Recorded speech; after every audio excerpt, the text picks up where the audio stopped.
नमस्कार, आप लाइव बिहार देख रहे हैं। मैं हूं राजमोहन तिवारी।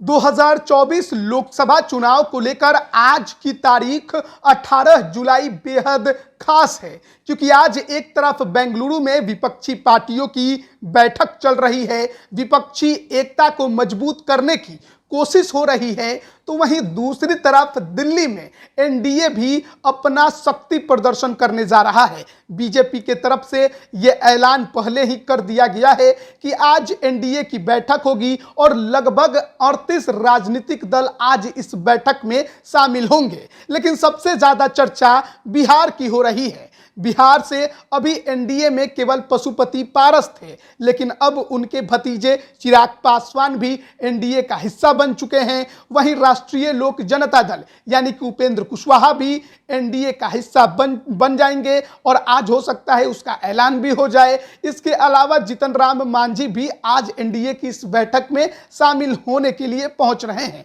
तो ऐसे में बिहार की राजनीति पर अगर आप नजर डालें तो बहुत कुछ आपको देखने को और समझने को मिलने वाला है। लेकिन चर्चा सबसे ज्यादा चाचा और भतीजे की हो रही है, क्योंकि जब से पार्टी टूटी उसके बाद चाचा और भतीजे में जिस तरीके के वाक युद्ध छिड़े हैं वो अब तक जारी है। साल दर साल बीत चुके हैं, लेकिन इसके बावजूद भी अब तक चाचा भतीजे में कहीं भी कभी भी ऐसा नहीं लगा कि इनके बीच में संतुलन बन सकता है। अब तो लड़ाई इस कदर आगे बढ़ चुकी है कि हाजीपुर के नाम को सुनते ही दोनों ही खेमे एक दूसरे पर गरमा जाते हैं। चिराग पासवान ने रामविलास पासवान की जयंती के मौके पर हाजीपुर पहुंचकर चुनाव लड़ने की घोषणा कर दी। वहीं दूसरी तरफ पशुपति पारस भी लगातार ये दावा करते हैं कि उनके भाई ने राजनीतिक विरासत हाजीपुर की उनको सौंपी है,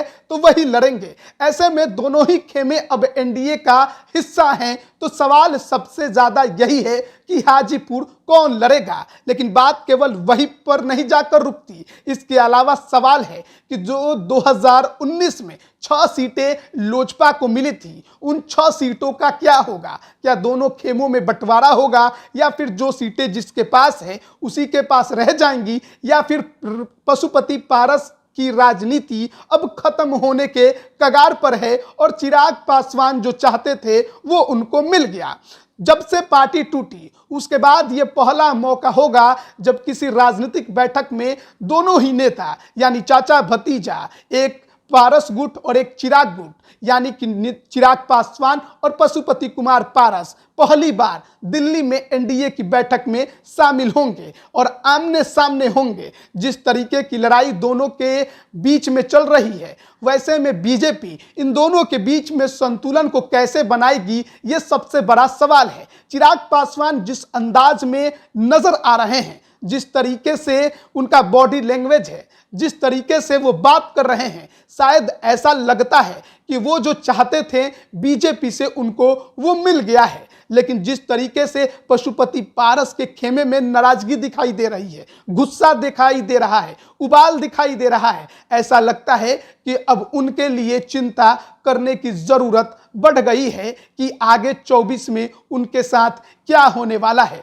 चिराग पासवान एनडीए का हिस्सा बन चुके हैं। इसका ऐलान खुद बीजेपी के राष्ट्रीय अध्यक्ष जेपी नड्डा ने किया। अमित शाह से भी चिराग पासवान की मुलाकात हुई, मुस्कुराती हुई तस्वीर बाहर निकली। उसके बाद आज चिराग पासवान दोपहर 12 बजे प्रेस कॉन्फ्रेंस करेंगे। उम्मीद है कि बीजेपी के साथ गठबंधन का ऐलान कर सकते हैं। लेकिन वहीं सबसे ज्यादा सवाल है कि केंद्र में अभी मंत्री पशुपति पारस का क्या होगा। हाजीपुर उनके हाथ से क्या निकल चुकी है। इसके अलावा जो उनके अन्य सांसद हैं वो भी चिराग के दरवाजे खटखटाते नजर आ रहे हैं। तो क्या अब उनका राजनीतिक भविष्य अधर में लटक चुका है? आज जब दोनों नेता आमने सामने होंगे तो क्या एक दूसरे का सामना कर पाएंगे? क्या एक दूसरे की आंखों में आंखें डाल पाएंगे? ये सबसे बड़ा सवाल है। पार्टी तोड़ने का इल्जाम पशुपति पारस पर ही हमेशा लगा है और उनके ऊपर ये लगा है कि उन्होंने चिराग पासवान के पीठ में खंजर घोंपा। ऐसे में दोनों ही खेमे एनडीए में कैसे रहेंगे, संतुलन कैसे बीजेपी बना पाएगी, यह सबसे बड़ा सवाल है। हाजीपुर किसके खेमे में जाएगा, इसके अलावा जो अन्य सीटें हैं, चाहे वैशाली, खगड़िया, नवादा, समस्तीपुर, जमुई, ये सब भी किसके खाते में जाएंगे, ये भी सबसे बड़ा सवाल उठ रहा है। लेकिन पशुपति पारस के खेमे में जो भगदड़ मची है, ऐसा लगता है कि अब उनके भी सांसदों को अपने नेता पर भरोसा नहीं रहा,